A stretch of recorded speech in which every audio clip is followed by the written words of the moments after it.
As Tiger Woods once said, "Second sucks, it's the first loser." While I do love this intense mindset, as all competitive golfers know, winning in golf is not exactly easy or a common occurrence at all. Golf is such a different sport, and that a second place finish is really not too bad of a result relative to the field size. Sometimes a second place finisher might not have done anything particularly wrong, and they just got beat by a better performance. Which is why in this video, I'm going to mix it up a little bit and pay homage to those performances that were winning worthy but came up just short. Hello everyone, it's your Anak Peter Mata, and without further ado, we're going to look at the top 5 best second place performances ever in golf. Number 5. Ernie Els, the 2004 Masters. Ernie Els, the Big Easy. Now I've had the pleasure of meeting Ernie at the Zurich Classic, and he's truly one of the good guys on tour, and really one of the legends from the past 30 years. His 4 majors and 19 total PGA Tour wins, along with his many other wins outside the tour, speaks for itself. But man, there were so many times in the last 30 years where Ernie had some great second place performances, most of which were to Tiger. But in this particular case, it happened against Mr. Phil Mickelson. In one of the most exciting final round back nines in Masters history, Ernie and Phil dueled until the very end. Starting 3 shots behind 54-hole leaders Phil and Chris DeMarco, Ernie put in work that Sunday, starting with a solid 2-under front 9 that included a birdie eagle run on 7 and 8 that helped him take the lead. Ernie was feeling very good that day. He even mentioned how he felt so confident from the way he was hitting and playing that he thought he could birdie just about every hole out there. As the round went into the back 9, it came down to 3 players, Ernie, Phil, and I also like to give a shout out to KJ Choi, who also played extremely well all the way into the end with a final round 69 that included a memorable eagle on number 11. Getting back to Ernie, he followed up his solid front 9 34 with an even nicer back 9, shooting 3 under with no bogeys and taking advantage of the par 5s with an eagle on 13 and birdie on 15. With 3 holes to go, he had a 1-shot lead on Phil, and while he didn't birdie any of those final 3 holes, he didn't give an inch. He was very calm and composed throughout, and it appeared that maybe his final round 5 under 67 would be at least good enough to get him in the playoff. However, that's not how history drew it up, as Phil bucked up, and for the first time in his career, he won a major championship. He backed up a poor 2-over front 9 with a 5-under back 9, and remember when I said that Ernie had a 1-shot lead going to the final 3 holes and was probably going to at least get in a playoff? Well, Phil the Thrill earned his namesake by birdieing 16 and 18. And as we know, Phil did his iconic leap on the final hole with the game-winning putt and took that year's green jacket from Ernie. Now this was definitely a disappointing loss for Ernie, but he certainly shouldn't have hung his head. He played as well as anyone could have that day. It was just finally Phil's time. Number 4. Steve Scott, the 1996 U.S. Amateur. One of the original great first losers to Tiger. This admission on the list is the only amateur event and also the only match play event on the list. And this was your classic David versus Goliath showdown between Steve Scott and Tiger Woods. Steve Scott, a University of Florida product, who had just finished his freshman year and had a decent game with somewhat of a funky swing and putting style. On the other side, you have Tiger Woods, and the aura and all the accolades that come with him. In this event, Tiger was going for his 3rd straight US Amateur, which no one had ever done, in his 6th straight year of winning a USGA event. He had previously won the US Junior Amateur from 1991 to 1993, so obviously Steve Scott was up against it here. However, Scott did not back down, and he put up a performance to be remembered. In the opening 18 holes of the match, Scott was giving Tiger all he could handle. Making putts and sticking shots close, he applied the pressure all day on Tiger, and by the end of the first 18, he had assumed a 5-up lead on Tiger. Now you're probably thinking, oh well, he must have probably played bad and choked the final 18. But that's not at all what happened. In fact, Scott played just as good, and he even estimated that he probably shot 2 or 3 under on that final 18. Which in normal circumstances, when you shoot that and you're 5 up in a match, you probably are going to hold on to win. Unfortunately, he ran into the buzzsaw that is Tiger Woods. And by the time the pair had reached the 5th hole in the second 18, Scott's lead was down to 2 up. However, he was able to hold that lead steady heading to the back 9, and it led to some tremendous fireworks from both players. Starting first on the 10th hole. With his lead now down to 1 up, Scott chipped it in to regain a 2-up lead. With Scott not backing down and being really scrappy all day, it took some Tiger magic to finally catch him.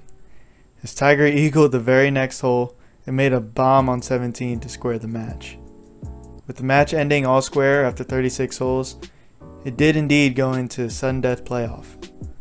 And on the 38th hole, Scott's journey ended as his par putt missed, and Tiger tapped in to win his 3rd straight US Amateur. While the pair did go on to very different career paths, Steve Scott's performance was an all-timer and definitely champion worthy. It's just unfortunate he played an all-timer in Mr. Tiger Woods. Number 3, Phil Mickelson, the 2016 Open Championship.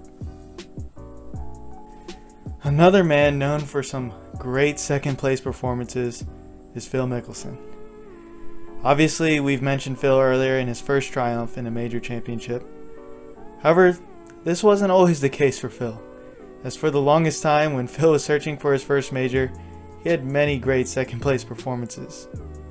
Interesting enough, this one, the 2016 Open Championship, came later in his career. And in this performance, it truly was a two-man duel between Phil and Henrik Stenson.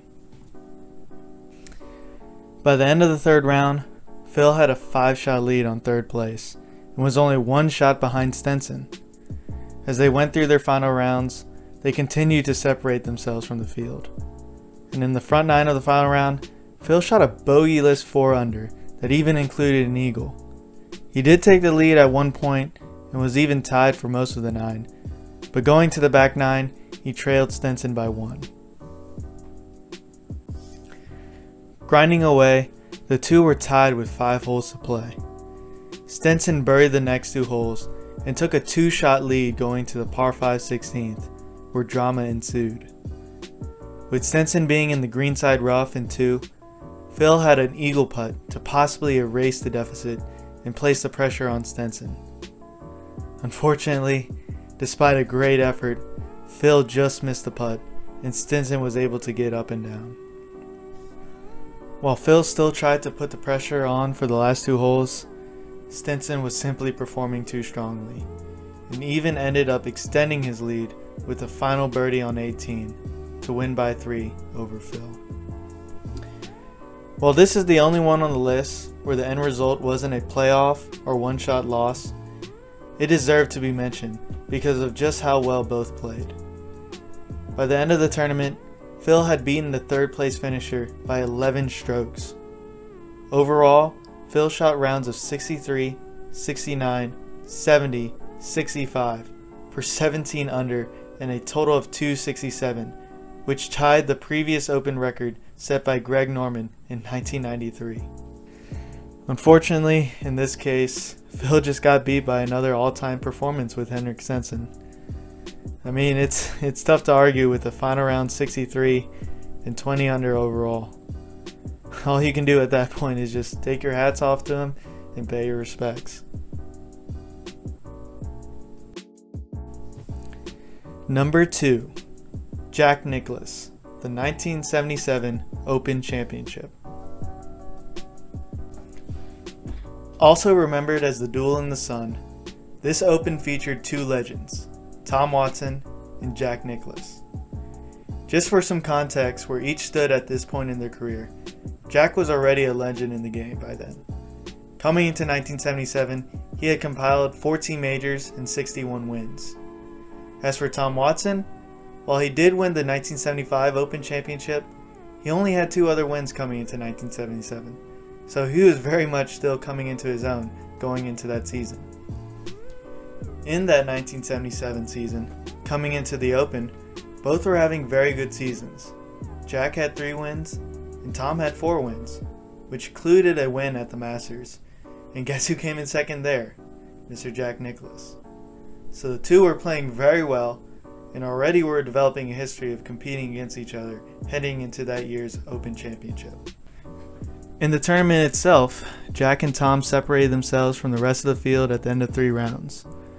The two were tied at 7 under and had a 3-shot lead on 3rd place. As we heard earlier, the moniker often used for this tournament is the Duel in the Sun, and this nomenclature came specifically because of this legendary final round. In the front 9 of that round, the two went back and forth. Jack first took control with 2 birdies in the first 4 holes, and with Tom going 1 over in those holes, Jack had established a 3-shot lead going to the 5th tee. However, Tom fought right back with 3 birdies in the next 4 holes, and while he did bogey the 9th hole, he was only 1 shot back of Jack going into the final 9. The quality of play only increased in the back 9, as Jack nailed a birdie putt on 12 to take a 2-shot lead, and Tom responded right back again with birdies on 13 and 15, erasing that deficit. The two were now tied, and further drama ensued. Jack missed a great opportunity to take the lead on 16, and Tom capitalized on the very next hole, as he birdied the 17th to take a 1-shot lead going to 18. On 18, it looked all but over when Jack hit his drive near the famous bushes of Turnberry, and to make matters even more dire, Tom hit 2 perfect shots, leaving him with a short birdie putt. However, the Golden Bear did not quit, as he slashed a mighty iron shot onto the green and made a clutch birdie putt to apply all the pressure onto Tom. Unfortunately for Jack, Tom was able to handle business and make his birdie to win the 1977 Open Championship and conclude the Duel in the Sun. At the end of the day, Jack had finished the tournament with rounds of 68, 70, and 65-66 on the weekend. Overall, he had finished 11 under and 10 strokes better than the 3rd place finisher. Obviously, Jack needn't hang his head for this result. His all-time career speaks for itself, and if anything, this runner-up included in his 19 major runner-ups showed just how consistent and great the Golden Bear really was. Now before we go to number 1, let's give a shout out to the ones that were left on the cutting room floor.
Number 1.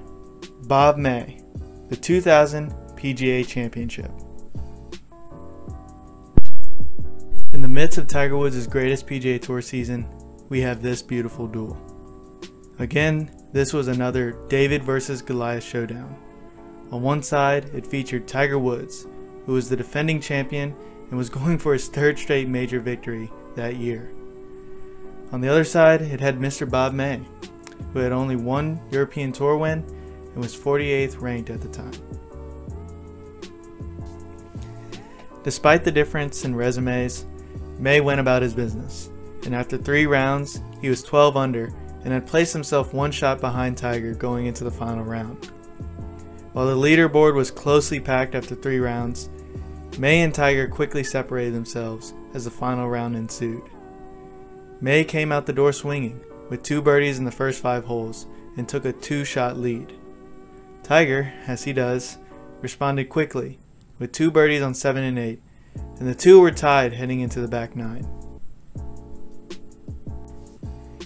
May countered right back to start the back 9 with 3 straight birdies. Tiger did match with 2 birdies of his own, but May was clearly firing on all cylinders and now had the lead. The two again matched birdies on 14, and on 15, the momentum changed. After May fired another beautiful iron shot close, Tiger was scrambling, leaving his birdie chip 10 feet short. The tournament was on the line here, and Tiger buried his par putt. And surprisingly, May missed his short birdie putt, despite saying later that he hit the putt the way he wanted to. But with that swing, May's lead remained at 1. On 17, Tiger evened it up with a birdie, and the two marched to the 18th hole tied. On 18, both gave themselves an opportunity with putts for birdie. May stepped up first with his 15-footer and somehow brushed it in. I always remember the way the ball broke back left, as if May had used the force or something. Anyways, with May in at 18 under, the pressure was left to Tiger to force a playoff. And as he seemed to always do in his prime, Tiger nailed it. With those putts, the two headed off to a 3-hole aggregate playoff, starting back on 16. The first playoff hole held great drama, as May got up and down with a brilliant 50-yard pitch shot, and it appeared the two might remain tied. However, Tiger stroked and ran after his ball as it went into the hole, giving him the 1-shot advantage going to the last 2 playoff holes. It remained a 1-shot advantage going into the last playoff hole, as both made solid pars on 17. On 18, both were scrambling. May hit his approach shot to 40 feet, and Tiger was in the greenside bunker in 4. Tiger hit a tidy little bunker shot to a couple feet, which meant May most likely needed to hold his long putt to tie. And he damn near did, as he came up just short, and all Tiger had to do was tap in to win. At the end of the tournament, May had shot 3 straight 66s to finish, and the two had separated themselves from third place by 5 shots. May's efforts were legendary, as he pushed the greatest golfer of all time, who was in the midst of his greatest stretch, all the way to the brink. While he did lose, May is probably remembered more because of it. I would say it's very akin to the way Michael Jordan would beat some of the great players and performances in the 1990s. The quality of golf May played under the pressure was really GOAT level, and it simply took a GOAT to beat him.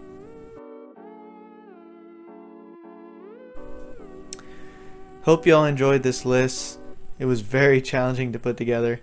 I wanted to put performances that were from big major championships, so that's why you didn't see any regular tour events or anything like that.